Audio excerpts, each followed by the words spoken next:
Oke, bisa kita mulai sekarang. Kan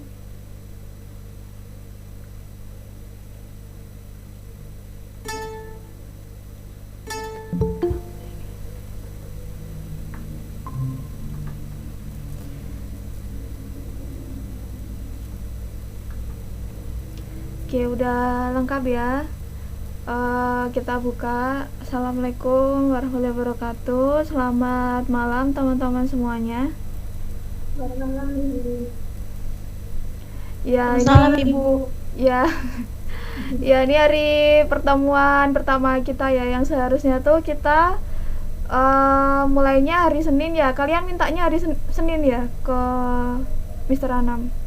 Iya. Iya. Iya, karena hari Senin itu tanggal 16 kan. Nah, tanggal 17 itu hari Selasanya. Nah, kalau di tempat saya tuh ada tradisi malam tirakatan. Jadi per RT gitu toh gang-gangnya ditutup. Jadi kita semua ngumpul di perempatan buat berdoa sama kumpul-kumpul gitu. Kalau di tempat kalian ada acara kayak gitu nggak kemarin pas 17-an? Zaman saya nggak ada apa-apa. Oh Di iya. rumah saya juga nggak ada apa-apa, Miss. Gak ada apa-apa ya. Oh, berarti di sini aja ya. Oh, kalian dari mana sih asalnya? Saya Bekasi, dari Miss. Bekasi. Bekasi. Dua-duanya Bekasi. Iya. Hmm. Kalau saya dari Semarang, tepatnya di kabupaten. Jadi masih kayak kampung gitu sih. Oh ya, kita belum kenalan ya. Jadi kenalin, nama aku Isnaini Roro Pertiwi. Biasanya kalau lagi ngajar dipanggilnya Roro. Asalnya dari Kabupaten Semarang. Kalau kalian? Hmm. Sebelumnya saya sama Nafita temenan nih. Oh, oh gitu. Kalian semester berapa sih? Alhamdulillah kita baru banget lulus di lagi sudah. Oh, udah lulus ya. Angkatan 2017 ya. Iya. Iya, ini soalnya ada tulisannya. Kok keluar? Kayaknya sinyal gitu. Oh iya, kalau sinyalnya itu apa nggak stabil itu ya keluar sendiri biasanya. Nah ini kameranya punya saya matikan soalnya kan ini pertemuannya saya rekam. Nah di aplikasi perekam layar ini itu juga ada kameranya. Jadi kalau kamera yang di Google ini dinyalakan, kamera yang di aplikasi perekam itu mati. Kalau aplikasi perekamnya tuh kameranya dinyalakan, terus di sini di Google Meet-nya tuh kameranya mati. Jadi saya harus pilih salah satu. Jadi ini kamera di perekam layarnya tuh tak nyalain, jadi di kamera Google Meet-nya itu mati. Nanti setelah selesai pertemuan akan saya upload ke YouTube, terus linknya saya kasih kalian biar bisa nge-review materinya. Nanti di video ada muka saya kok, kelihatan kok. Tenang aja. Kalau di Google Meet emang nggak ada. Oke, perkenalannya udah ya. Jadi di pertemuan pertama ini kita membahasnya urut ya, dari listening dulu, kemudian structure and written expression, baru reading comprehension. Nah ini sebelum masuk ke, oh ya sebelumnya udah pernah ikut simulasi TOEFL belum, atau bahkan udah pernah ikut official TOEFL test? Kalau official dari luar saya belum pernah, tapi kalau di kampus kalau nanti Oh, dari kampus itu ya mengadakan sendiri, ada balai bahasa gitu. iya, Iya, Miss, ada. lulusan. Jadi kalau lulus itu harus wajib itu minimal Oh iya. Skornya berapa kalau di tempat kalian? 450 Oh iya, berarti sama ya. Kalian di kuliah di mana sih? di UIN Jakarta. Oh, di Jakarta dua-duanya ya. Oke. Berarti skornya sama ya kayak kampus-kampus lainnya, 450. Nah, ini kita akan mulai materinya ini dulu ya perkenalan TOEFL itu apa. Jadi TOEFL itu kepanjangannya Test of English as a Foreign Language, merupakan tes yang digunakan untuk mengukur kemampuan berbahasa asing seseorang, kemampuan berbahasa Inggris seseorang yang bukan penutur asli bahasa Inggris. Jadi hanya untuk foreigner aja. Gitu. TOEFL merupakan salah satu produk dari suatu organisasi non-profit dalam bidang pengukuran pendidikan di Amerika, yaitu ETS atau kepanjangannya English Testing Service. Jadi TOEFL itu merupakan merek bisnis ya yang dimiliki oleh satu organisasi, yaitu organisasi ETS ini. Saat ini terdapat 4 jenis tes TOEFL, yaitu TOEFL Primary untuk anak usia 8 tahun ke atas, TOEFL Junior untuk anak usia 11 tahun ke atas, TOEFL ITP untuk anak usia 16 tahun ke atas dalam program pembelajaran bahasa Inggris tingkat universitas, sama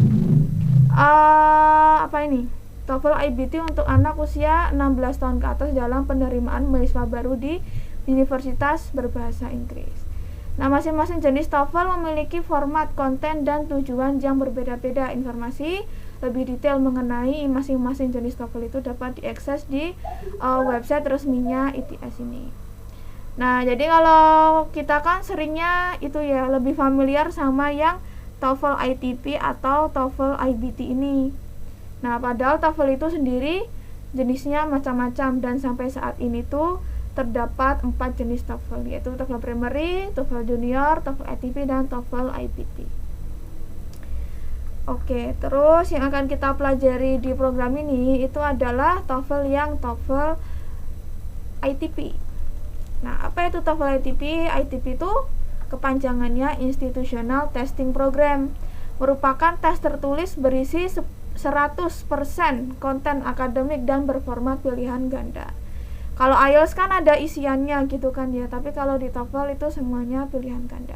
Di Indonesia TOEFL adalah jenis TOEFL ITP itu adalah jenis TOEFL yang paling banyak dicari, karena sertifikat TOEFL ITP itu digunakan sebagai syarat untuk lulus kuliah, mendaftar beasiswa, daftar kerja dengan posisi tertentu, mengikuti kegiatan tingkat internasional, dan lain-lain.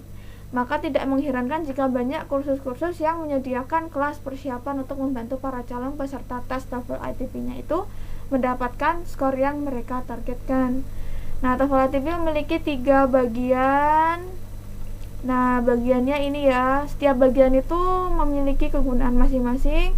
Jumlah soalnya yang beda itu cuma yang section 2 40 soal, kalau yang lain 50 soal, dan durasinya itu juga beda-beda. Tapi total pengerjaannya itu adalah ini 115 menit atau kira-kira 2 jam kurang 5 menit. Nah, itu. Bagaimana cara mendaftar untuk tes TOEFL ITP? Nah, gimana cara kita mengikuti tes TOEFL ITP? Yaitu tes TOEFL ITP resmi diselenggarakan oleh lembaga-lembaga yang sudah bekerja sama dengan ETS. Biasanya lembaga-lembaga ini merupakan lembaga kursus atau lembaga pengembangan bahasa internasional di universitas. Nah, harga tesnya itu di setiap lembaga bisa berbeda-beda ya, tergantung fasilitas yang ditawarkan sama lembaga itu. Tetapi kurang lebih harganya itu sekitar 500 ribuan, ada yang 600 ribu, ada yang 450, tapi rata-rata sekitar 500 ribu atau 550 ribu. Selain harga layanan di setiap lembaga juga berbeda-beda, ada yang hanya memberikan tes, ada yang memberikan simulasi atau pelatihan singkat sebelum hari tesnya gitu.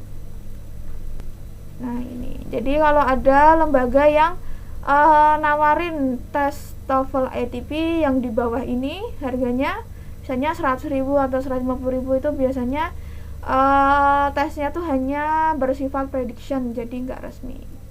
Nah, kalau kita mau daftar ke suatu institusi terus kita diminta untuk melampirkan sertifikat TOEFL resmi dari ITS, nah itu kita ikut tesnya di lembaga-lembaga yang sudah bekerja sama dengan ITS. Nah, selain itu lembaganya biasanya cuma menyediakan kursus atau TOEFL yang prediction aja gitu.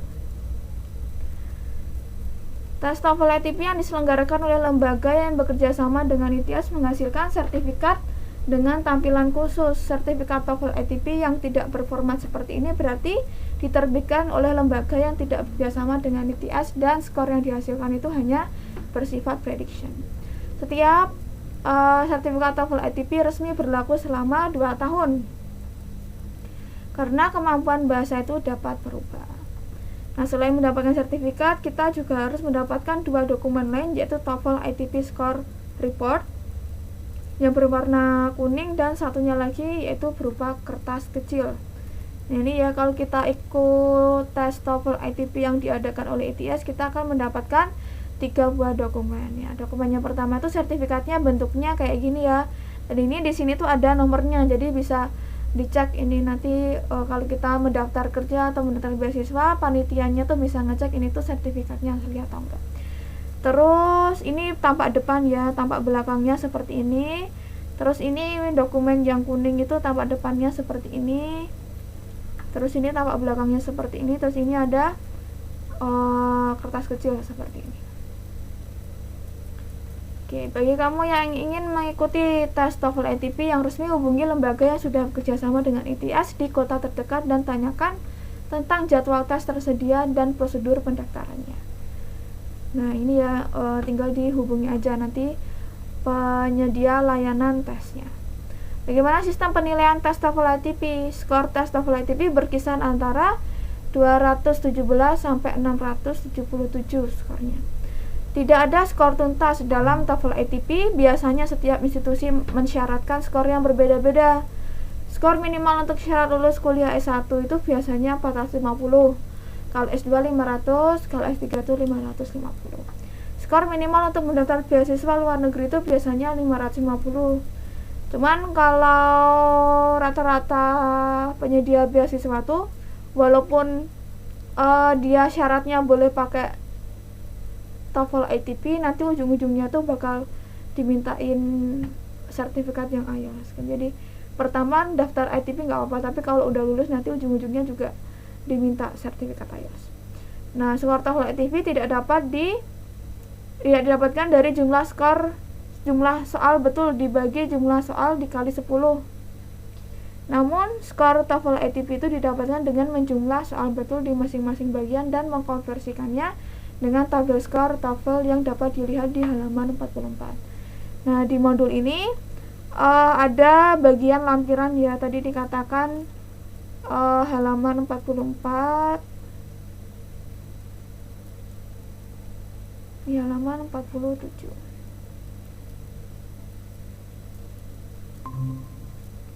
Nah, ini adalah scoring information, tabel scoring information. Jadi misalnya kita di bagian listening comprehension kita tuh salah 10, oh berarti kita betul 40. Berarti skor kita adalah ini 57 atau 570. Di section kedua kita betul 35, salah 5 aja ya berarti. Oh, kita skornya adalah 600. Terus kalau di reading comprehension misalnya kita itu betul semua, oh berarti skornya adalah 670. Nah, tinggal nanti itu digabung semua tadi skornya ketiga-tiganya, terus dibagi 3, rata-ratanya berapa. Nah, itu adalah hasil skor TOEFL final kita. Jadi ada skor masing-masing section, ada skor rata-rata semua section gitu. Nah, oke, tentang pengenalan TOEFL, apakah ada yang mau ditanyakan?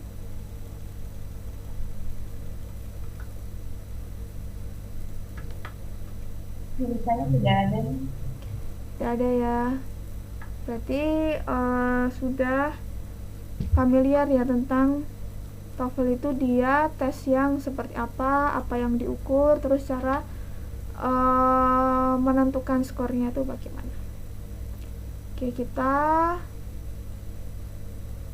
mulai pembahasannya dari listening comprehension. Oke.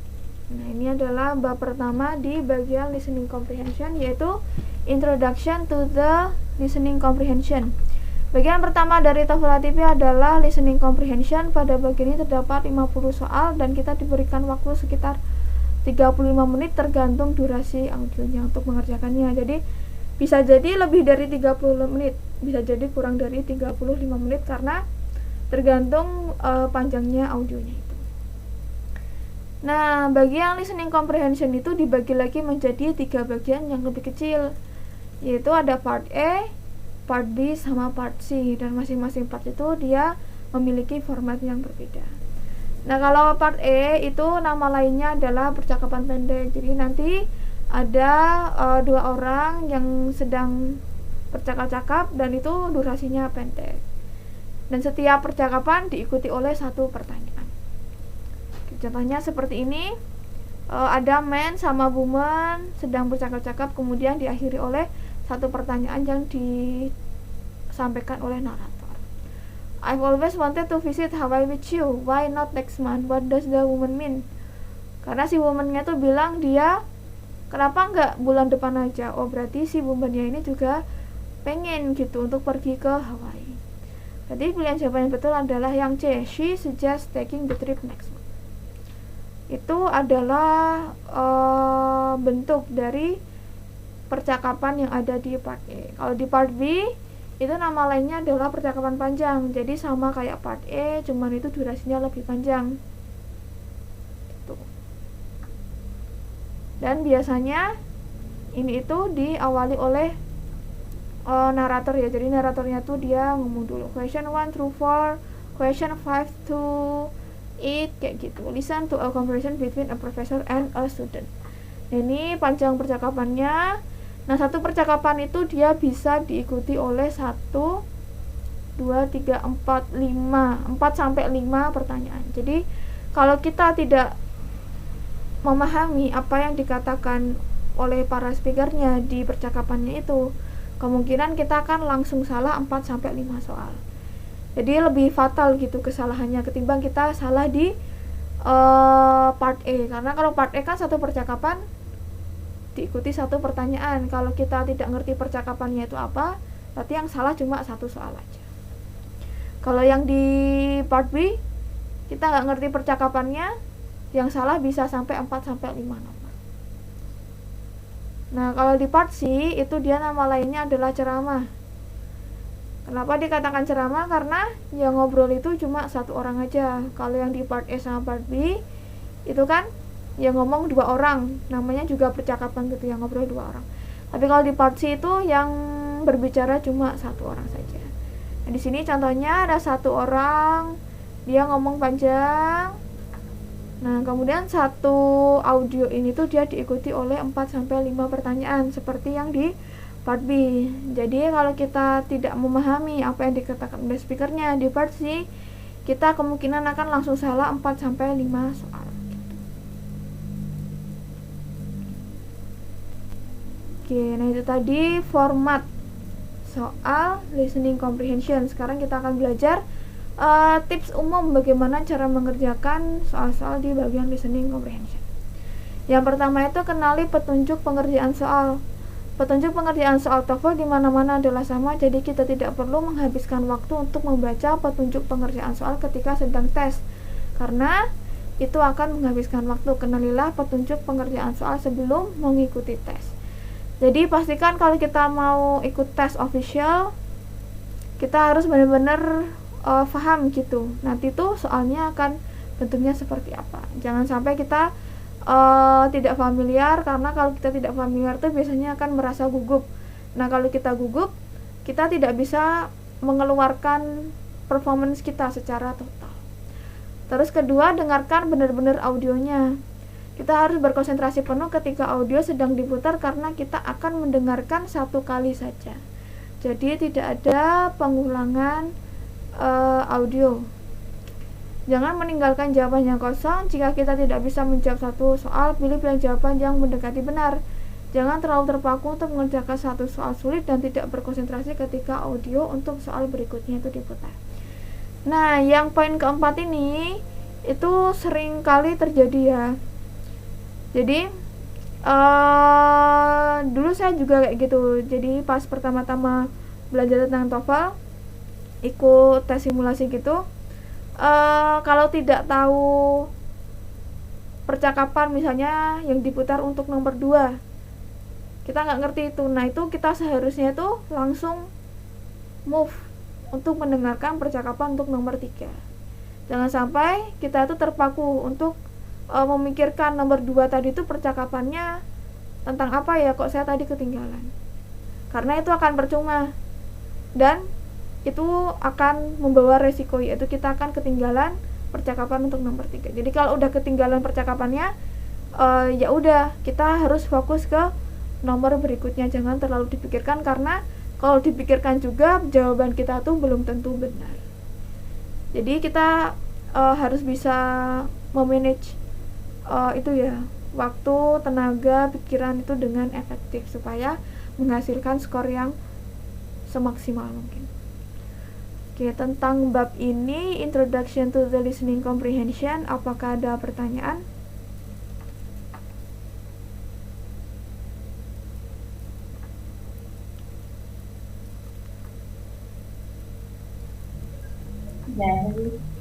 Oke, tidak ada ya. Kita lanjutkan ke bab berikutnya, yaitu bab yang membahas tentang tips untuk part A, yaitu General Strategies. Karena General Strategies berarti tip-tip yang akan diajarkan di bab ini tuh dia bisa diaplikasikan ke semua soal di part A. Jadi ini umum gitu. Tip pertama yaitu fokus pada pembicara kedua. Dalam listening part A kita akan mendengarkan percakapan pendek antara dua orang dan setiap percakapan itu diikuti oleh satu pertanyaan. Nah, biasanya pertanyaan tersebut menanyakan apa yang dimaksud oleh pembicara kedua, seperti what does the woman atau the man mean. Nah, ini adalah pertanyaan yang paling sering muncul di part A. Maka dari itu kita harus tahu betul apa yang dibicarakan oleh pembicara kedua. Namun akan lebih baik jika kita mengerti apa yang dibicarakan oleh pembicara pertama juga. Jadi kalau kita disuruh milih untuk mengerti apa yang dibicarakan oleh pembicara pertama atau kedua, kita pilih pembicara yang kedua. Tetapi kalau kita bisa fokus untuk mendengarkan kedua-duanya, itu justru akan lebih bagus, karena kemungkinan besar kita juga akan menjawab pertanyaan dari naratornya itu dengan benar. Nah, contohnya seperti ini.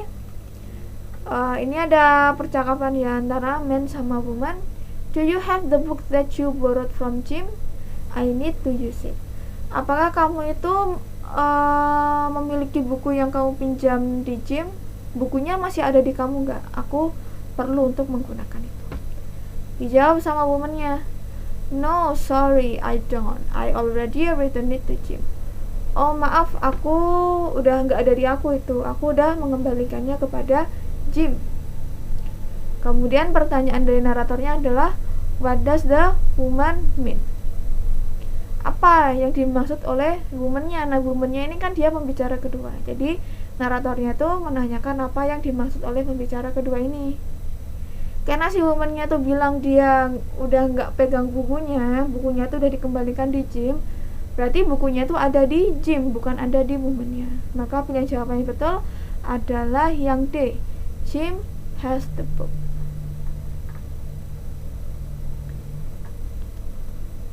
Oke, untuk tip yang pertama, apakah sudah cukup jelas? Jelas, Miss. Jelas ya. Oke, jadi setiap tip itu ada materinya apa, kemudian saya tulis contohnya, kemudian diikuti oleh exercise-nya.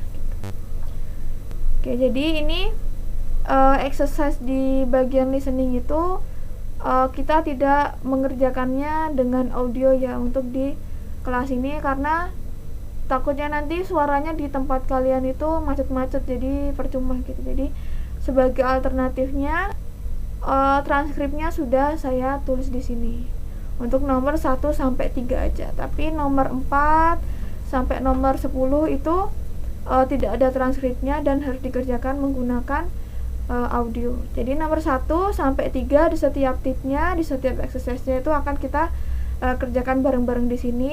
Nomor 4 sampai 10 bisa dikerjakan secara mandiri di rumah masing-masing. Jadi nanti di grup akan saya share audio sama modulnya ini gitu ya. Oke, exercise pertama, you should focus carefully on the second line. Nah, tipnya itu adalah ini.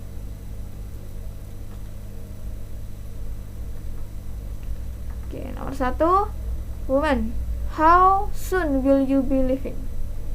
I'm on my way now. What does the man mean? Apa yang dikatakan oleh pembicara kedua ini?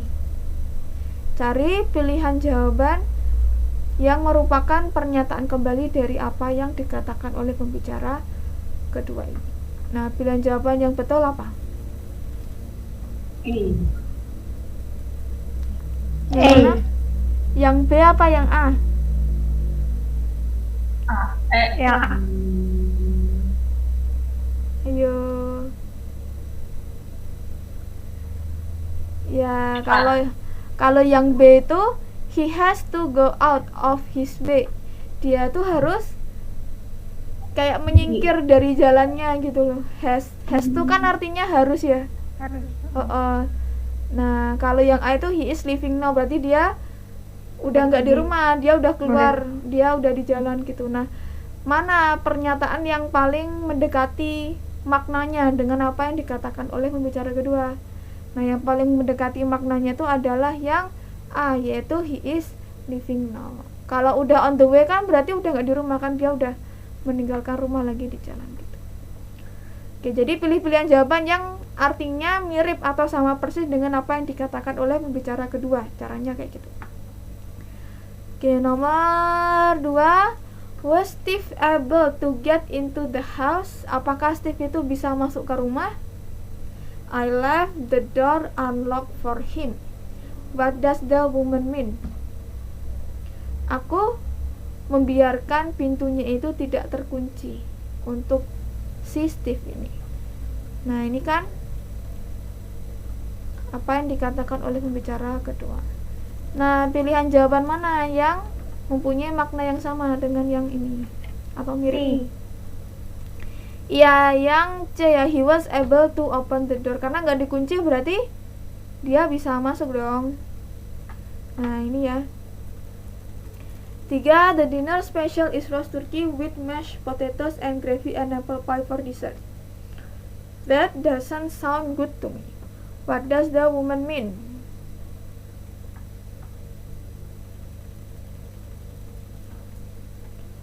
Gimana yang artinya mirip?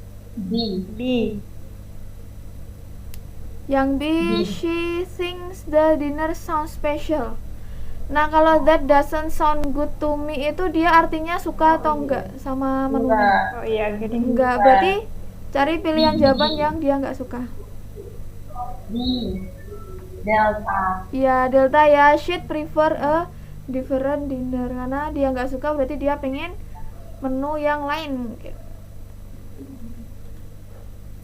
Nah, beda yang notnya ini aja udah beda pilihan jawaban ya. Padahal ini kalau di speaking yang asli, di audio yang aslinya tuh kan cepat ya speakernya ngomong, jadi biasanya nggak kedengeran itu yang notnya itu kalau disingkat. Jadi mungkin kita akan pilih yang B gitu.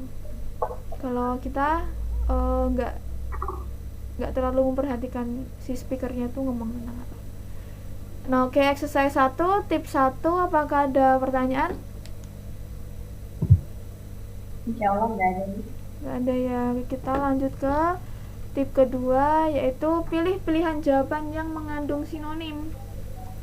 Sebelumnya di tip pertama itu kita belajar bahwa kita diminta untuk fokus pada pembicara kedua karena jawaban yang benar merupakan pernyataan kembali dari apa yang dikatakan oleh pembicara kedua. Nah, pernyataan kembali itu kan bisa ditulis dengan berbagai macam cara. Nah, salah satu caranya adalah dengan menggunakan sinonim. Sehingga seringnya pilihan jawaban yang benar di listening part A ada pilihan jawaban yang mengandung sinonim. Nah, di modul ini yang dimaksud dengan sinonim itu adalah kata atau sekelompok kata yang maknanya sama tapi ejaan dan pelafalannya itu dia berbeda dari apa yang dikatakan oleh pembicara kedua. Nah, contohnya adalah seperti ini. Why is Barbara feeling so happy? She just started working in a real estate agency. What does the man say about Barbara? Kenapa sih Barbara itu sangat happy, sangat senang? Oh, dia tuh baru aja kerja di agensi real estate. Nah, pilih pilihan jawaban yang mengandung sinonim dari apa yang dikatakan oleh pembicara kedua ini. Nah, pilihan jawaban yang benar adalah yang B. She began a new job.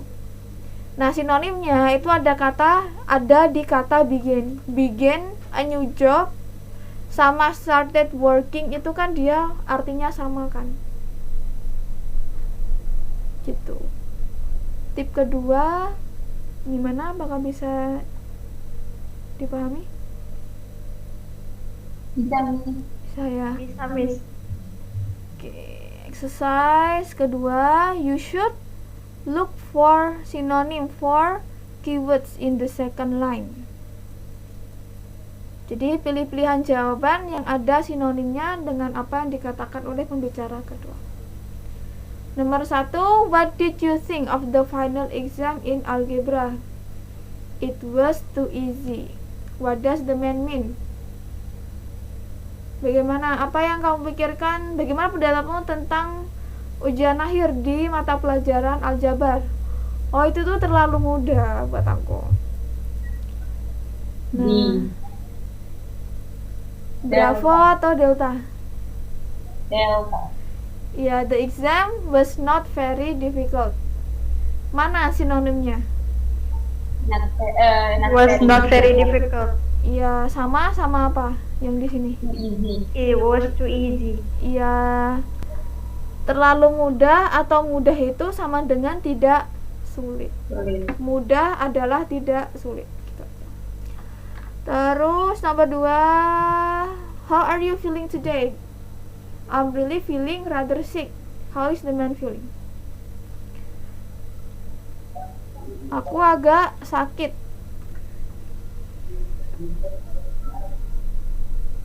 A. Iya, yang A ya. He's not feeling very well. Very well. Sedang sakit sama dengan tidak enak badan. Nah, itu dia artinya sama.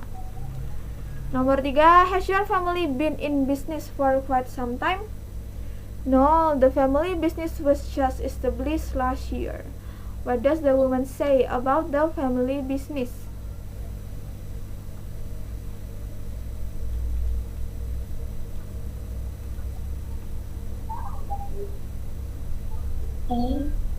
A. The company was founded about a year ago.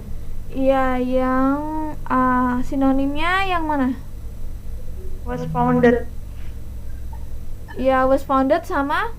Just established. Ya, just established sama founded. Terus ini ada last year sama a year ago. Tahun kemarin sama 1 tahun yang lalu itu kan artinya sama. Jawabannya banyak. Iya. Untuk was founded di sini artinya sama established. Iya, apakah was founded sama established itu dia artinya sama? Iya, artinya sama. Gimana? Ya, jadi found itu dia bisa jadi verb 1, bisa jadi verb 2 atau verb 3. Tapi ini artinya beda. Nah, ini kita cara ngecek artinya itu kita lihat di kamus elektronik, bisa Cambridge, bisa Merriam-Webster, bisa Longman, bisa Oxford. Nah, kebetulan yang saya sering pakai itu yang Oxford Learners Dictionary karena di situ tuh tampilannya mudah gitu. Kalau yang di Cambridge itu emang lebih lengkap sih, cuman banyak tulisannya jadi saya ngelihatnya tuh nggak nyaman. Nah, kita lihat ya, ini saya cari dulu.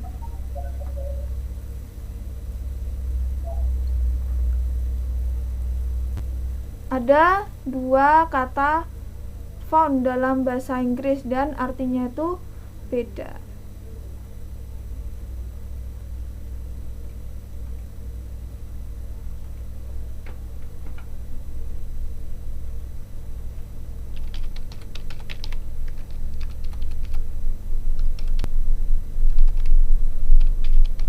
yang pertama itu dari kata find. Nah, ini yang sering kita pakai sehari-hari ya, yang lebih umum. Bentar, tak hentikan dulu ya share screen-nya yang ini.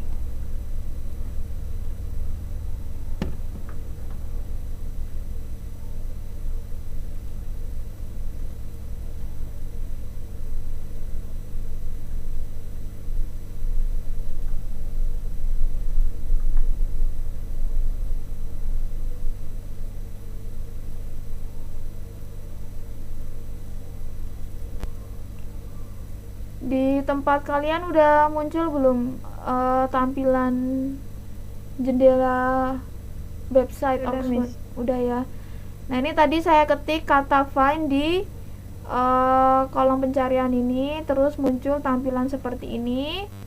Nah, jadi ada kata find ini verb 1. Ini adalah kata dasarnya, kemudian dia tuh punya bentuk lain gitu. Kita klik yang verb forms ini.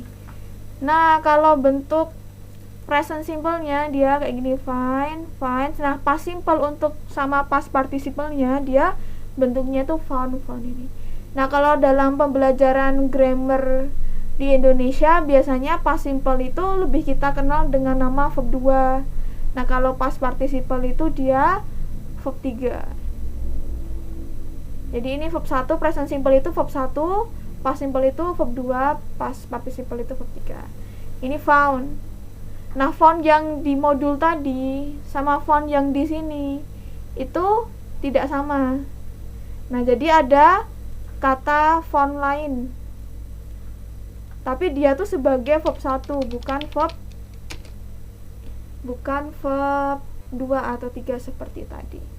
Nah, kata font yang di modul itu dia artinya ini, to start something such as an organization or an institution, especially by providing money, atau kata lainnya ini ya sinonimnya establish gitu. Jadi yang di modul tadi itu dia fontnya font yang ini, bukan font yang find tadi gitu. Apakah sudah menjawab pertanyaannya? Sudah ya? Sudah, Miss. Jadi kalau ada kosakata yang susah sebaiknya dicari di kamus monolingual seperti ini, karena kalau untuk mengembangkan profesiensi kita lebih lanjut lebih baik kita pakai kamus yang satu bahasa. Kalau masih beginner pakai kamus yang 2 bahasa. Cuman kalau udah level yang agak lanjut gitu lebih baik pakai kamus yang monolingual seperti ini. Oke, kita kembali ke modulnya ya.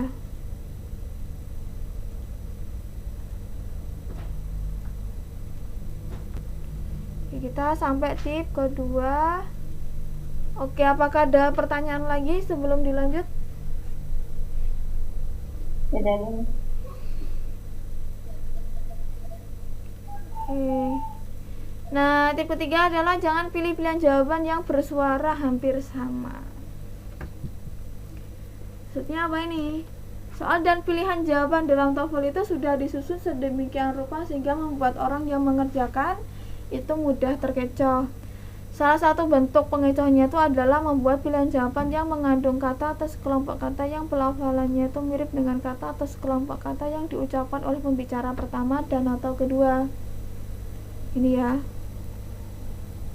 salah satu bentuk pengecoh di dalam listening comprehension. Biasanya pilihan jawaban tersebut itu salah. Jadi kita tidak boleh memilih pilihan jawaban hanya karena pilihan jawaban tersebut terdengar mirip dengan apa yang dikatakan oleh pembicara pertama dan atau kedua gitu. Nah, ini sudah ada di modul ini macam-macam pengecoh di listening comprehension itu bentuknya seperti apa. Nah, ada beberapa poin, ada 5 poin ya. Pengecoh yang berhubungan dengan suara. Yang pertama, kata yang mirip pengucapannya. Ini pet, ini pot. Pet itu dia hewan peliharaan, pot itu dia menepuk. Ini hate, ini juga hate. Ini cold, ini juga cold gitu. Pengucapannya mirip. 2 kata yang terdengar seperti satu kata. Ini mark it. Cuman kalau dibaca cepat itu kedengarannya akan seperti mark it. market yang pasar ini. Send her. Kalau dibaca cepat, suaranya akan mirip dengan center. Intense. Kalau dibaca cepat, suaranya akan mirip dengan intense. Satu kata yang terdengar seperti bagian dari kata lain yang lebih panjang. Nation. Imagination. Mind. Remind. Give. Forgive. Homonim, dua kata yang ejaan dan pelafalannya itu sama tapi memiliki arti yang berbeda. Nah, ini blue. Blue itu dia artinya bisa warna biru, bisa perasaan sedih. Type itu dia artinya bisa mengetik, bisa jenis. Can itu artinya bisa-bisa atau dapat atau menghalangi gitu. Homophone, dua kata yang pelafalannya sama tetapi memiliki ejaan dan arti yang berbeda. Ini pengucapannya tuh sama persis, cuman ABC-nya sama artinya tuh beda. Itu yang dinamakan dengan homophone. Eat makan, eat 8. Add iklan, add menambahkan. Buy membeli, buy goodbye. Oke, tentang tip ketiga ini, apakah ada yang mau ditanyakan tentang materinya?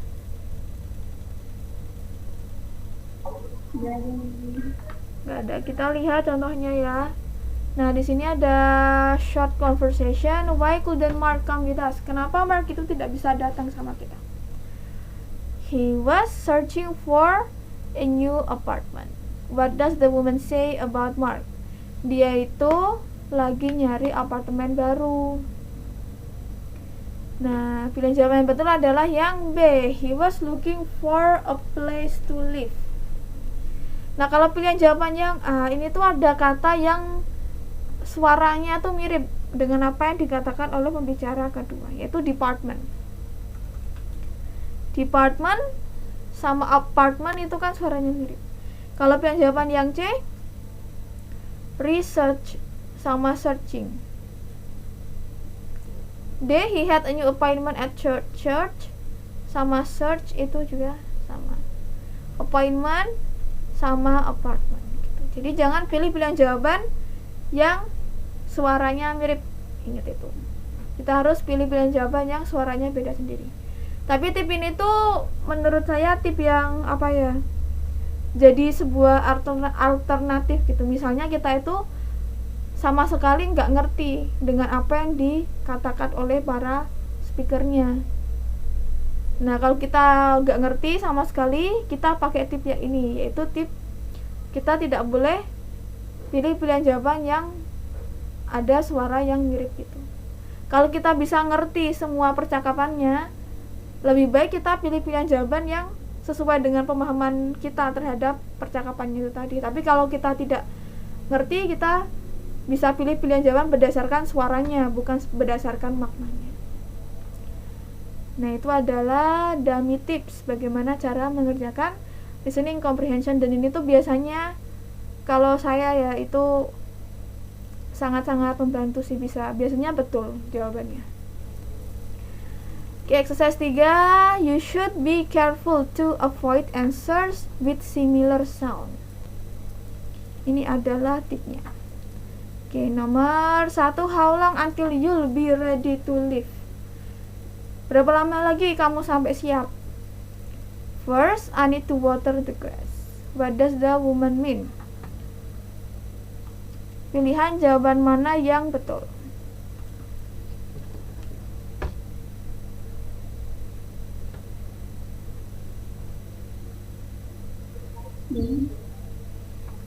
Brava atau delta?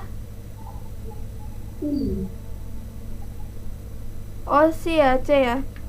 The lawn is too dry. Ya benar, karena halamannya itu dia terlalu kering, jadi dia tuh harus nyiram halamannya dulu.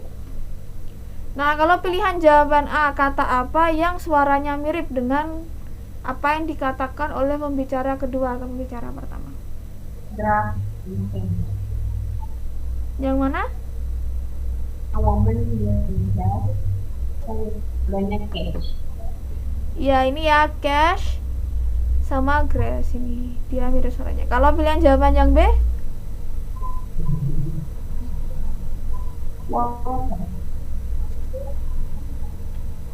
Wait. Yang mana? Waiter sama water.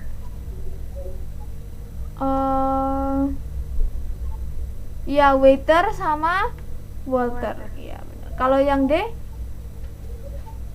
Crush sama Crush grass. dan grass. Iya, crush sama grass ini. Oke, nomor 2. Do you think I should buy this sweater? Aku beli sweater ini enggak ya? But it doesn't really seem to fit right. Kayaknya itu nggak pas deh di badan kamu. What does the woman mean?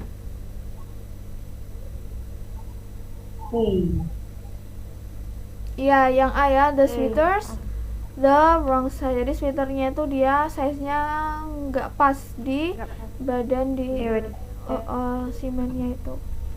Kalau pilihan jawaban yang B, itu mana kata yang suaranya mirip?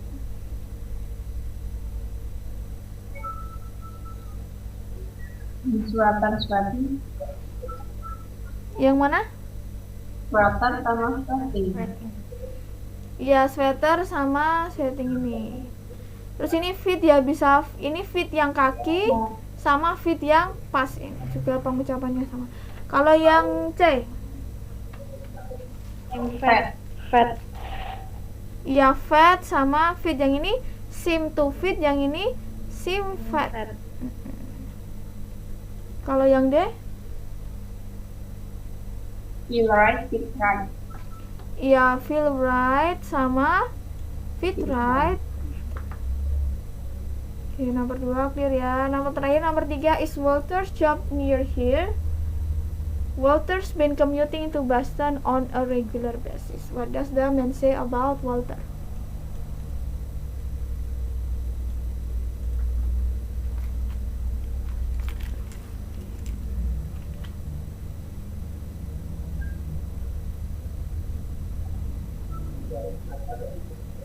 Yang mana? C. Bravo. D. Kalau B, he communicates with a Boston company. Dia sedang berkomunikasi sama perusahaan di Boston. Nah, apakah maknanya sama dengan apa yang dikatakan di bicara kedua? D. Delta. Ya, yang D ya, he has been traveling back and forth to Boston. Jadi commuting itu dia artinya PP. Dia ngelaju gitu. Ngelaju itu kan berarti pulang pergi. Back and forth itu pulang pergi. Dan jawaban yang betul adalah yang D. Kalau pilihan jawaban yang A, kata mana yang suaranya mirip? Komputer dengan commuting. Komputer dengan commuting. Iya ini. Terus mana lagi? Regular sama regularly. Iya, regular sama regularly. Kalau yang pilihan jawaban yang B? Communicate and commuting. Ya, communicate sama commuting ini. Kalau yang C, communities sama commuting ini, terus regularly sama regular itu. Oke, exercise ketiga, tip ketiga, apakah ada pertanyaan? Tidak ada ya. Nah, jadi di setiap babnya itu ada review exercise. Nanti tinggal dikerjakan saja. Oke, kita ganti modul ya. Kita ganti modul dulu ini.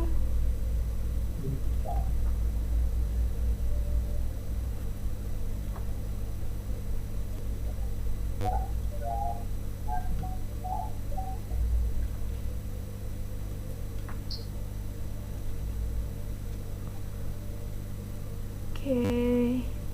Nah, ini bab baru, masih di part A ya, tentang who, what, sama where, tentang siapa, apa, dan di mana. Tip keempat, menarik kesimpulan tentang who, what, dan where.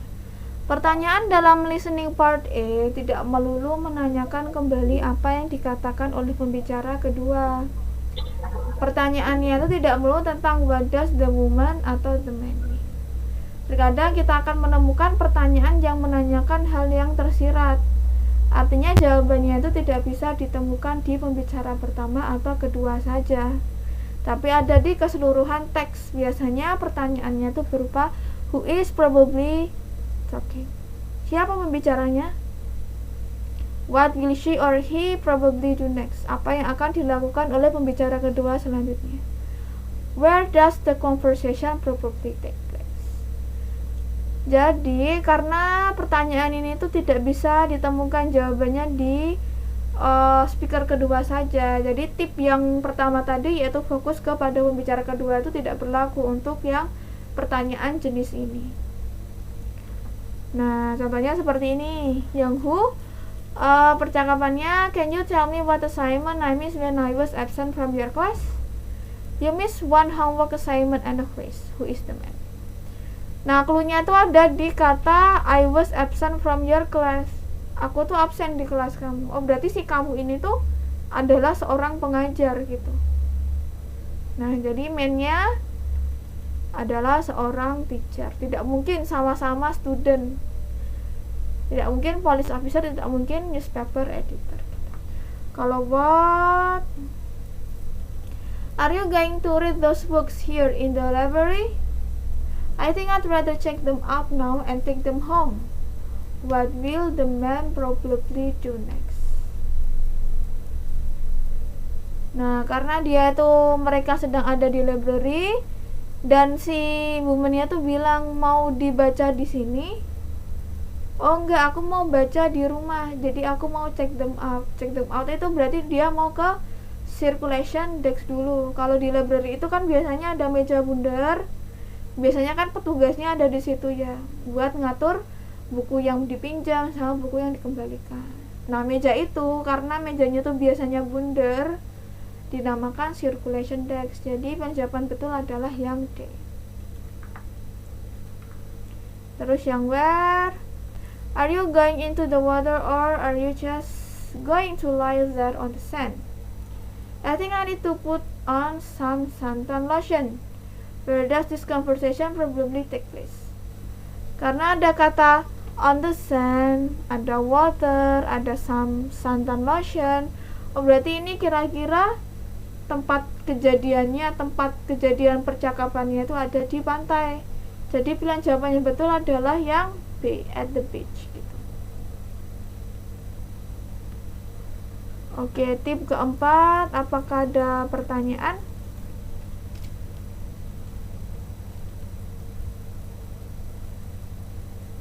Tidak, Miss.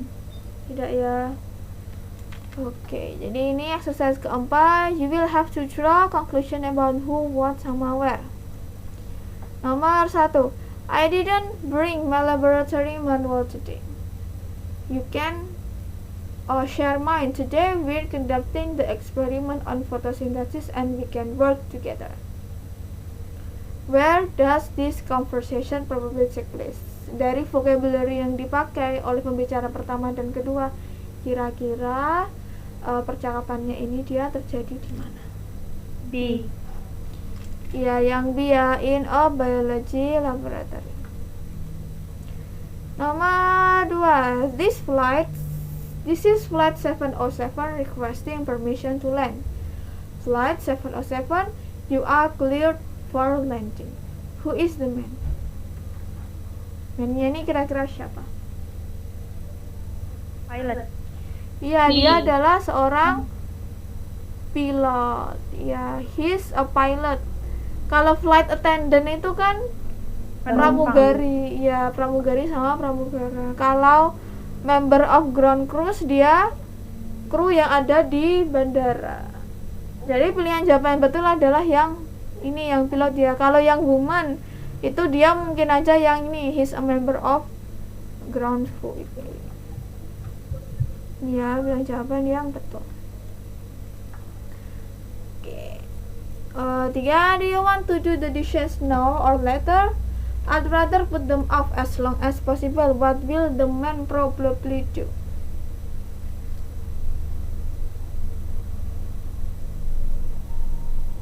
D. B. Use as many dishes as possible. D. Wait until later to clean up. clean up. Ya, betul, yang dia wait until later to clean up. Jadi dia tuh mau ini ya, menunda menyuci piringnya tuh selama mungkin. Oke, tip keempat ini, exercise keempat ini, apakah ada pertanyaan?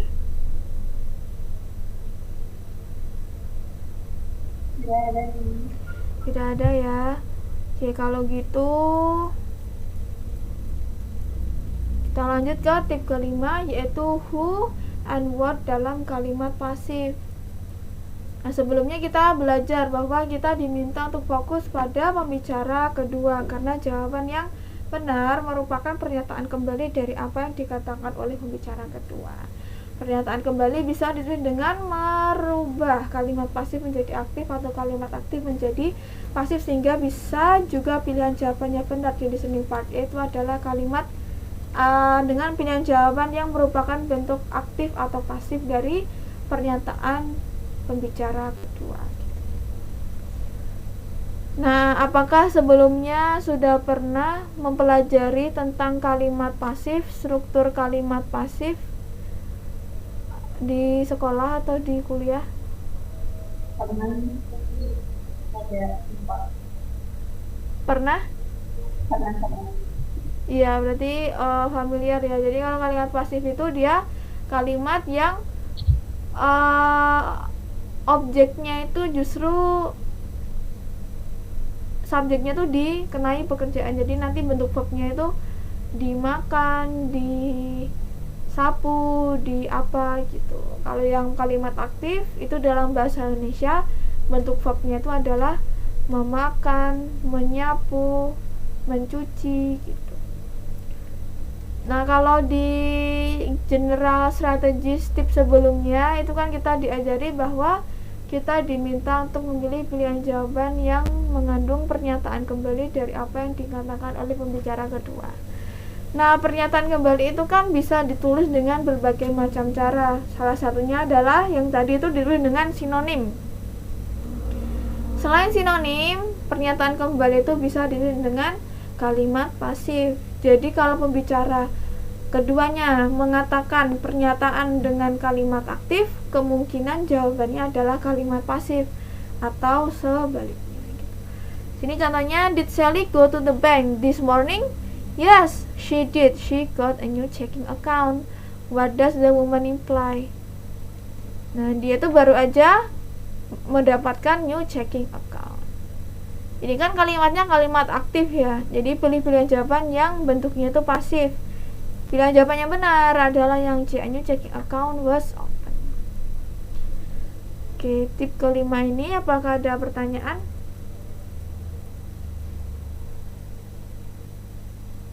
Tidak, Miss. Tidak ya. Exercise 5, tipnya adalah you should be particularly careful of passive. Hati-hati dengan kalimat pasif. Would you like to go to the new restaurant on the corner? Is that the one that serve vegetarian food? What does the woman to know? Pilih pilihan jawaban yang merupakan pernyataan kembali dari apa yang dikatakan oleh pembicara kedua. Dan pernyataan kembalinya itu bisa dipilih dengan kalimat pasif atau aktif. Kembalikan dari apa yang dikatakan oleh pembicara keduanya. Nah, si woman-nya ini kan dia kalimatnya kalimat pertanyaan, cuman dia bentuknya itu aktif ya. Jadi kemungkinan jawabannya bentuknya itu pasif. Yang mana? D.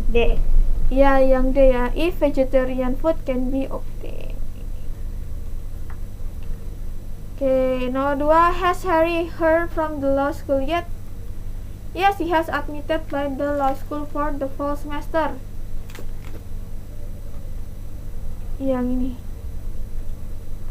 dia itu diterima oleh universitas atau sekolah hukum di semester musim gugur. Pilihan jawaban yang betul apa? Ini kan kalimatnya pasif, jadi kemungkinan jawabannya tuh ditulis dengan pernyataan yang aktif. B. Ya, yang with the law school accepted him as a student.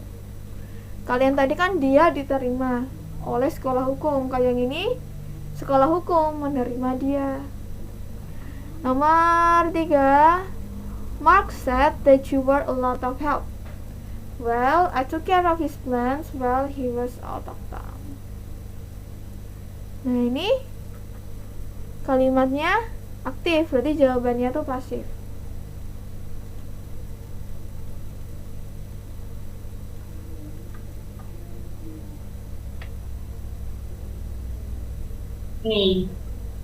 Yang mana? Iya, yang A ya. Mark plans were cared for in his absence. Nah, oke. Apakah ada pertanyaan untuk exercise kelima? Ada ya, kita lanjut tip ke-6. Who dan what dengan kata benda yang ganda. Ketika terdapat lebih dari satu kata benda di dalam satu kalimat, terkadang hal ini tuh membuat kita bingung. Siapa yang melakukan apa? Mungkin jika kalimatnya itu disampaikan secara tertulis, tidak akan menjadi terlalu membingungkan. Namun di sini kalimat tersebut disampaikan secara lisan, yang mana para pembicaranya itu berbicara dengan kecepatan normal. Pembicara asli yang bagi kita itu sering terasa terlalu cepat. Contohnya, do you know who is in the band now? Apa kamu tahu siapa yang ada di band, member-membernya gitu? I heard that Mara replaced Robert in the band. Aku dengar Mara tuh menggantikan Robert di band itu. What does the woman say about the band? Nah, kalimat ini kalau kita dengarkan dengan kecepatan berbicara normal native speaker, itu kemungkinan kita akan salah dengar. Kita mungkin akan nangkepnya itu si Robert menggantikan Mara, padahal aslinya tuh Mara itu menggantikan Robert. Jadi Robert itu keluar, Mara masuk menggantikan posisinya Robert itu. Maka pilihan jawaban yang betul adalah yang D. Mara took Robert place in the band. Kalau kita salah mendengar terus kita kebalik, itu namanya, maka mungkin pilihan jawaban yang kita pilih itu adalah yang B. Robert took Mara's place in the band, padahal Mara itu kan adalah member baru gitu. Robert yang member yang lama. Jadi ini B itu salah, yang benar adalah D. Oke, tip ke-6, apakah ada pertanyaan? Tidak, Miss. Oke, tidak ya. Terus tipnya ini ya, you should be particularly careful of who is doing what. Jadi siapa yang melakukan apa itu kita harus benar-benar ketahui. Jangan sampai terbalik. Nomor 1, that passenger arrived in a taxi. Yes, and then she had the taxi driver wait at the corner. What does the woman mean? Nah, dari pernyataan apa yang dikatakan dalam bicara kedua ini, yang menunggu di pojokan itu dia adalah taxi drivernya. Jadi she itu dia menyuruh taxi drivernya untuk menunggu di pojokan. Jangan sampai terbalik, jangan sampai kita memahaminya yang menunggu di pojokan itu adalah si penumpangnya itu, padahal kebalik. Jadi pilihan jawaban yang betul yang mana? C. Ya, the cab driver waited for the passenger, bukan passengernya yang menunggu. Nomor 2, did you go to the concert last night? Yes, it was great and I got to hear Jane play the harp.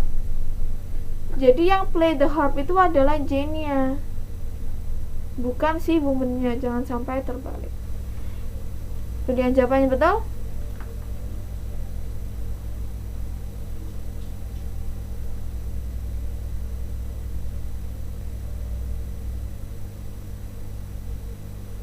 B. Iya, yang Bia Jane gave a harp recital last night.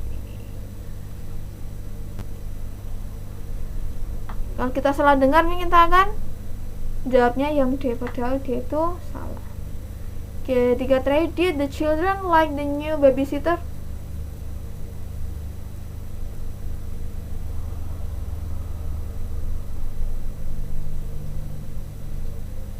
Not really, because she made them go to bed early. What does the man mean?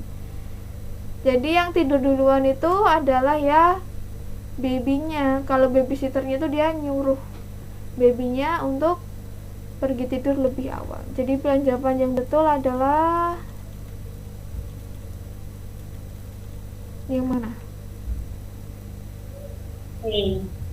Ya, the babysitter went to bed quite early. Bukan, kalau yang E, yang tidur duluan kan babysitternya. B. Iya, yang tidur duluan itu ya childrennya ya. The children were forced to go to bed early. Nah, jangan sampai terbalik dalam memahami kalimat yang di situ tuh ada dua kata benda, ada dua nama orang, ada dua kata benda yang bermakna orang gitu. Oke, exercise 6, tip ke-6, apakah ada pertanyaan?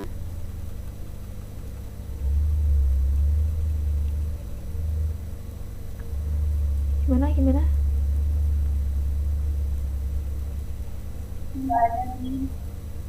Oke, clear ya. Kita sudah mempelajari bab general strategies, kita sudah mempelajari bab tentang who, what, dan where. Nah, ini kita masuk ke bab baru, masih di part A, yaitu tentang negatif, kata-kata yang bermakna negatif. Tip ke-7, dengarkan kata-kata yang bermakna negatif. Sebelumnya kita belajar bahwa kita diminta untuk fokus pada pembicara kedua karena jawaban yang benar merupakan pernyataan kembali dari apa yang dikatakan oleh pembicara kedua. Pernyataan kembali bisa ditulis dengan mengubah kalimat positif menjadi negatif atau kalimat negatif menjadi positif, sehingga bisa juga pilihan jawabannya benar di listening part adalah pilihan jawaban yang merupakan bentuk positif atau negatif dari pernyataan pembicara kedua. Kalau yang tadi kan itu kalimat aktif, kalimat pasif. Kalau yang ini adalah kalimat yang positif dengan kalimat yang negatif. Nah, di sini sudah saya sediakan kata-kata yang bermakna negatif itu kata-kata apa aja sih? Ada 3 kelompok di sini. Kelompok pertama itu anggotanya cuma satu, yaitu not. Yang satunya ini dia bentuk contraction, bentuk peringkasan dari not-nya. Tom is not sad about the result. Tom itu tidak sedih, berarti dia senang. Nobody know nothing never. Nobody arrive on time. Tidak ada yang datang tepat waktu, berarti semua orang itu datangnya terlambat. And in this, ini prefix ya. Kalau ada kata-kata ini di awal kata, berarti kalau ada prefix ini, imbuhan ini di awal kata, berarti katanya itu bermakna negatif. The patient was insane. Pasiennya itu tidak waras, berarti dia pasiennya gila. Oke, bisa dipahami materi untuk tip yang ke-7 ini? Insyaallah. Oke, bisa ya. How did they go to their grandmother's house in Maine in only 5 hours? They didn't drive slowly on the trip to Maine. What does the woman say about the trip? Mereka itu tidak mengendarai, tidak nyetir dengan pelan-pelan ke Maine. Nyetirnya tidak pelan-pelan, artinya mereka nyetirnya ngebut. Jadi pilihan jawaban yang betul adalah yang A, yaitu they drove rather quickly. Exercise 7, tipnya adalah you should particularly careful of negative expression. Nomor 1, are you going to take out the trash? I have no time to do it. Aku gak punya waktu buat itu. Tidak punya waktu artinya dia apa? Dia akan ngelakuin. Ya, dia tidak mau disuruh gitu ya. Jadi pilihan jawaban yang betul yang mana? C. It's not necessary to take out the trash.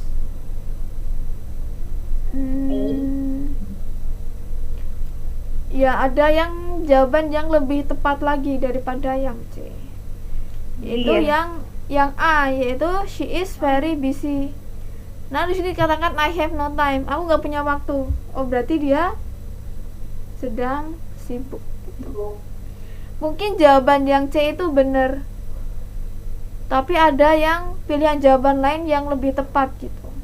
Jadi kalau di TOEFL itu emang pilihan jawabannya tuh maknanya kayak bener hampir mirip semua gitu. Jadi itu cuma pengecoh aja sih. Ini ada triknya nggak, Miss? Yang apa? Ya ini kan jawabannya hampir-hampir mirip. Triknya jangan terlalu percaya diri atau terlalu yakin untuk memilih pilihan jawaban sebelum kita membaca semua pilihan jawaban. Kalau kita, oh ini kayaknya jawabannya tuh C, padahal kita belum lihat pilihan jawaban A, B, sama D, langsung pilih aja gitu. Nah itu berusaha untuk dihindari, karena mungkin aja ada pilihan jawaban lain yang lebih tepat gitu. Nah itu juga tip ini berlaku untuk semua soal TOEFL di semua section. Nanti di section kedua di structure and written expression itu juga itu bisa kita lakukan, di reading comprehension itu juga bisa kita lakukan. Karena kan waktunya kan mepet, ini 35 menit, 20 menit, 25 menit sama 55 menit kan, pendek-pendek gitu waktunya. Jadi kita tuh mungkin insting aja sih, terburu-buru. Jadi kalau ada pilihan jawaban yang kayaknya betul langsung dipilih, nah itu jangan. Kita harus membaca semua pilihan jawabannya kayak gitu. Apakah sudah menjawab? Sudah, Miss. Sudah ya. Jadi intinya jangan terlalu yakin untuk memilih suatu pilihan jawaban sebelum kita membaca semua pilihan jawaban yang tersedia. Oke. Nomor 2, are you worried about the interview? It's unimportant to me. Apakah kamu itu khawatir tentang interviewnya? Itu tidak penting buatku. What does the man mean? Mana pilihan jawaban yang maknanya hampir sama dengan ini? Delta. Ya, yang delta, he's not concerned about the interview. Jadi itu dia tidak memikirkan tentang interviewnya itu gimana. Oke, 3, do you have all the notes for psychology 101? I didn't miss a single lecture. What does the man mean? Dia nggak pernah bolos. Pilihan jawaban mana yang paling tepat? A. Yang he has almost all the notes. Nah itu mungkin benar ya, tapi ada yang lebih benar lagi daripada pilihan jawaban yang A.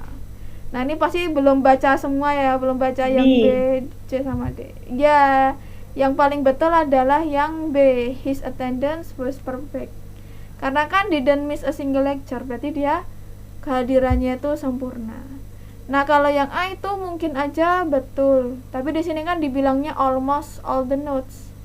Kalau dia masuk ke semua kelas gak pernah bolos, berarti kan seharusnya dia bukan almost all the notes, dia seharusnya has all the notes tanpa almost. Kalau almost kan artinya hampir, berarti ada yang ketinggalan catatannya dia gitu.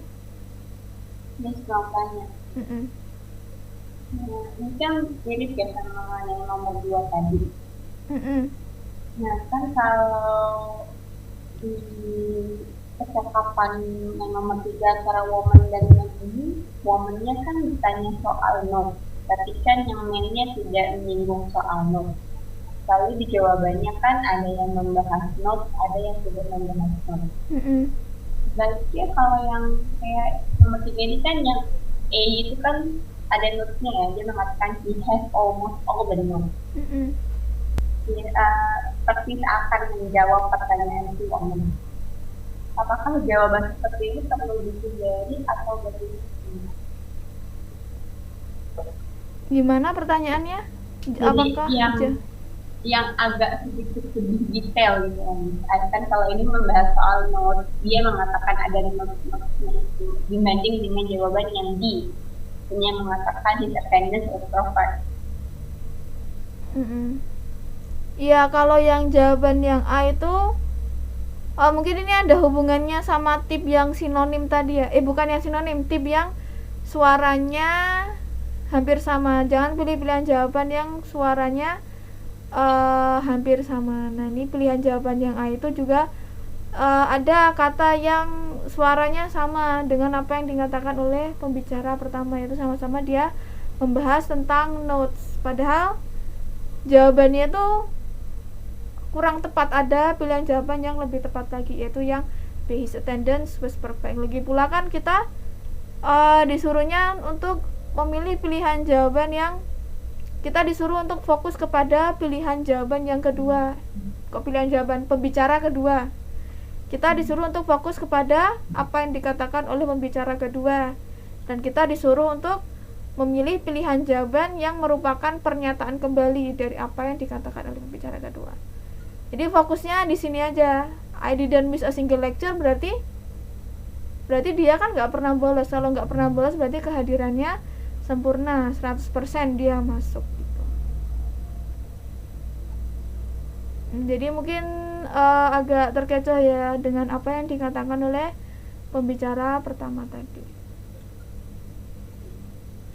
Pokoknya kalau kita fokus ke pembicara kedua, terus pilih pilihan jawaban yang pernyataannya tuh maknanya hampir sama, pasti aman kok. Dan kita jangan terlalu terburu-buru buat milih pilihan jawabannya, kita harus baca semuanya.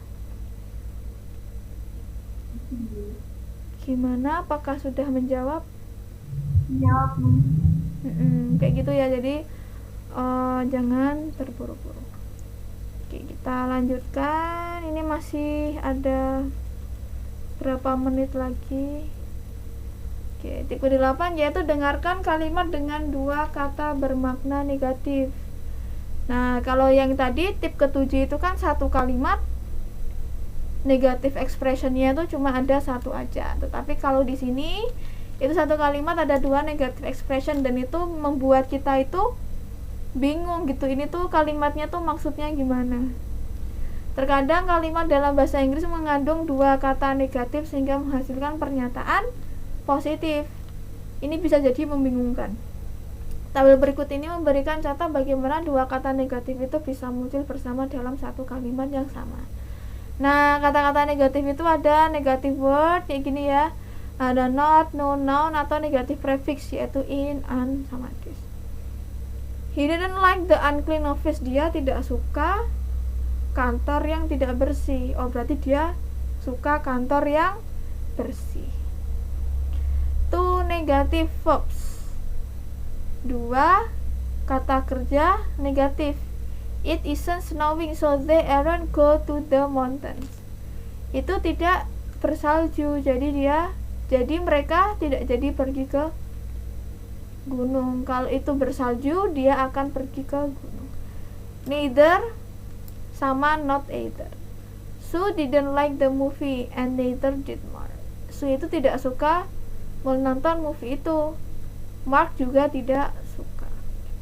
Jadi dua-duanya, Sue sama Mark, dia sama-sama tidak suka nonton film itu.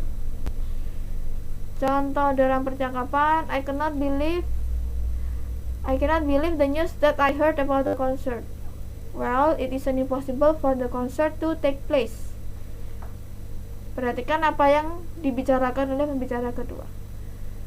Itu tidak mungkin. Tidak mungkin ini ada not, ada negatif prefix yaitu im. Tidak mungkin artinya mungkin. Pilih pilihan jawaban yang menyatakan bahwa konsernya itu mungkin untuk diadakan. Nah, pilihan jawaban yang betul adalah yang C, the concert might take place. Jadi konsernya itu mungkin untuk diadakan. Oke, apakah tip ke-8 bisa dipahami materinya? Paham ya. Exercise ke-8 nomor 1 ini ya tipnya. You should be particularly careful of double negative expression. Nomor 1, do you think Ron Rogers will be elected? Apakah kamu itu berpikir bahwa Ron Rogers itu dia akan terpilih? Well, it's not completely impossible. Itu tidak mungkin.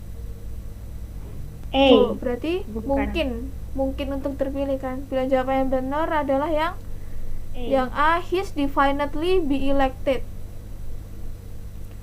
Nah, completely, well, it's not completely impossible. Masih sebuah prediksi ya.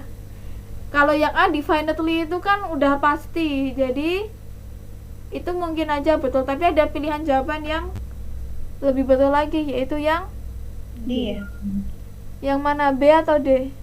D. Iya, yang D, it may happen. Nah, ini lagi-lagi itu ya, kita menemukan pilihan jawaban yang kayaknya tuh yang A juga betul gitu. Nah, ternyata ada pilihan jawaban lain yang lebih betul, yaitu yang D. He will. Kalau udah pakai will itu kan udah sesuatu yang pasti gitu ya. Nah, tapi kalau may itu sebuah prediksi. Nah, jadi ini kita cermati lagi kalimatnya gimana. Well, it's not completely impossible. Berarti kan ya kayaknya bisa jadi mungkin gitu. Mungkin terjadi. Dan jawaban yang betul adalah yang ini ya, yang D. Gimana? Apakah nomor 1 sudah clear? Clear. Oke, clear ya. Nomor 2, how was your tennis match today? I didn't serve well and I didn't volley well either. What does the man say about his tennis game? Ini ada 2 negatif expression ya, not di sini sama not di sini. Pilih jawabannya betul? A. Both parts of his game were bad. Ya, jadi keduanya buruk, dia serve-nya buruk, volley-nya juga buruk. Oke, nomor 3, was Gary prepared for the debate? It's no surprise that he was unprepared. Ya, nggak mengejutkan lah kalau dia itu nggak prepare. Pilihan jawaban yang betul? B. Ya, yang B, he was not ready as usual. Tidak mengejutkan, berarti kan udah kayak sesuatu yang biasa terjadi gitu. Jadi di sini pilihan jawaban betul adalah yang B. Oke, apakah exercise 8, tip ke-8 sudah clear semua?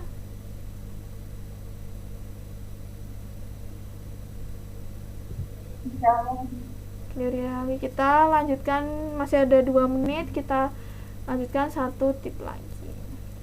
Dengarkan kata-kata yang tidak sepenuhnya bermakna negatif. Kalau yang tadi negatif expressionnya itu negatif banget, 100% negatif. Kalau tidak ya tidak gitu.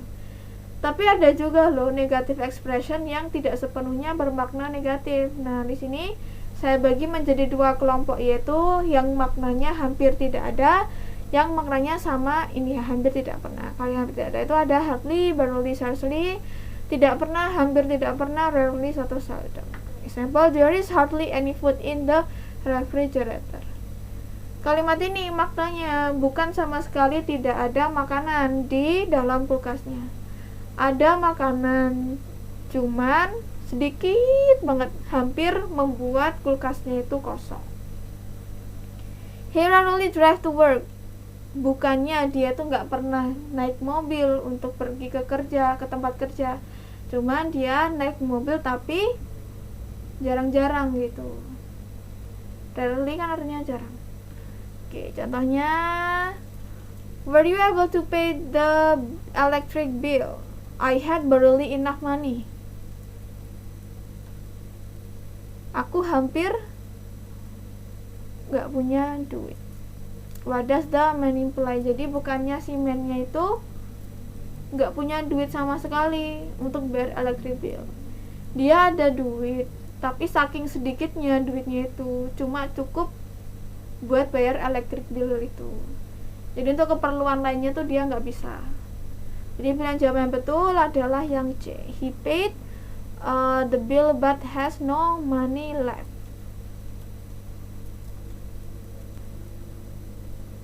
Oke, apakah tipsnya bisa dipahami? Berarti kalau ada kata teroris atau cyber dan sejenisnya bukan berarti mereka nggak punya ya? Iya, jadi bukan artinya tuh bukan negatif 100% gitu.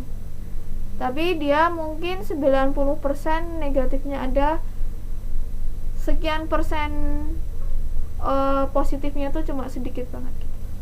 Kayak yang ini kan example-nya kan there is hardly any food in the refrigerator. Bukan berarti di dalam kulkasnya tuh kosong 100%, tidak ada makanan sekali. Tapi ada makanan, cuman saking sedikitnya makanan itu membuat kulkasnya itu hampir kosong. Oke, kita lihat contohnya lain lagi ya, nanti kita pasti paham kok. Exercise 9, you should be particularly careful of almost negative expression. Ini. Do you expect a lot of rain this month? It hardly ever rains in July. What does the man mean? It hardly ever rains in July. A. Ya, yang A, there's little rain in July. Jadi bukan berarti di bulan Juli itu nggak pernah hujan. Ada hujan, cuman sedikit aja.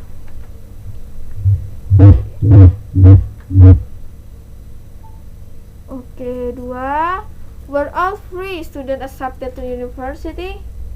Only John was accepted. What does the woman mean?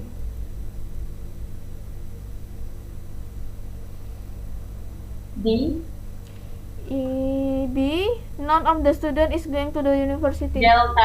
Oh, delta. Two were not admitted. Ya, duanya tidak diterima, yang diterima cuma satu orang aja, yaitu. Terus 3. Did Mark do well in Professor Frank's class? Mark barely passed the history exam that Professor Frank gave. What does the woman mean?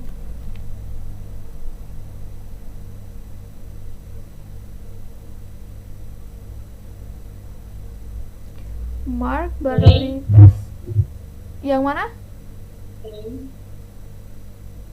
Bravo, delta apa tadi? Oh, yang A. Although he did pass, Mark's exam grade wasn't too good. Ya. Ini ya yang A ya jawabannya ya. Jadi bukan berarti si Mark itu dia nggak lulus. Dia lulus, cuman nilainya tuh nggak terlalu bagus. Jadi nilainya itu mepet banget sama KKM. Oke, dari tip pertama sampai tip ke 9 ini apakah ada pertanyaan?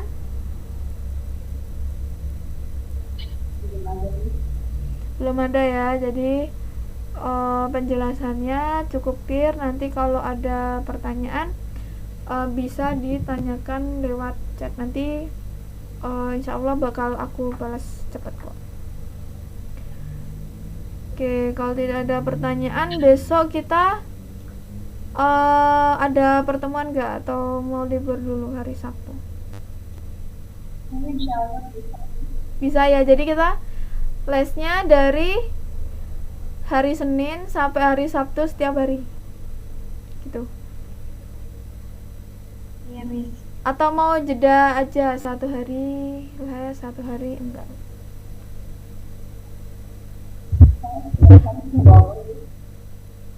Gimana? Iya, tiap hari nggak apa ya, aku juga tiap hari nggak apa sih, biar kita cepat lesnya. Oke, kalau tidak ada pertanyaan, kita akhiri pertemuan kita pada hari ini. Terima kasih atas partisipasinya. Kita jumpa lagi di pertemuan berikutnya. Oke, terima kasih, dadah. Terima kasih, Miss.